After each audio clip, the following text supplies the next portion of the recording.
చాలామందికి పీడ కలలు, నైట్ మేర్స్ అంటాం, నైట్ టెర్రర్స్ అంటాం.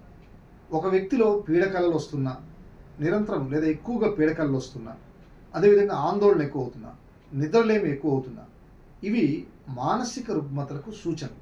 అందుకని పీడ కలలు వస్తున్న వాళ్ళు ఏం చేయాలంటే, సార్ నాకు నైట్ మేర్స్ వస్తున్నాయి, బాగా దిగులుగా ఉంది, ఒత్తిడిగా ఉందంటే, ఫస్ట్ ఆఫ్ ఆల్ అలా ఉండడానికి కారణం ఏంటంటే సబ్కాన్షియస్లో యాంగ్జైటీ లెవెల్స్ ఎక్కువ ఉన్నాయని అర్థం. అందుకని మీరేం చేయాలంటే మీ యాంగ్జైటీ, స్ట్రెస్ని, ఒత్తిడిని తగ్గించుకోవడానికి ఎక్సర్సైజ్ కానీ, వాకింగ్ కానీ ఏదో ఒకటి చేయండి.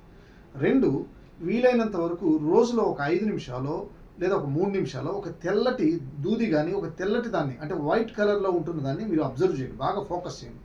దీని ద్వారా ఏమవుతుందంటే సబ్కాన్షియస్లో కొంత పీస్ఫుల్నెస్ వస్తుంది. మూడవది వచ్చేసరికి ఎవరికైతే పీడకలలు ఎక్కువ వస్తున్నాయో వారు ప్రతిరోజు ఈ ముద్రను చూడండి, నేను ఎలా వేసానో ఈ ముద్రను థైస్ మీద పెట్టుకొని, మీ థైస్ మీద పెట్టుకొని కనీసం 5 నుంచి 10 నిమిషాలు అయినా ఉండండి. ఇలా చేస్తున్నప్పుడు మీకు పీడకలు, ఒకవేళ కల వచ్చింది సార్ ఇది అయిపోతుంది, అది ఏమీ కాదండి. ఇదంతా మన మైండ్లో ఉన్న ఆందోళనలు నరాల మీద పడి జరుగుతున్నాయి. అందుకని మంచిగా కల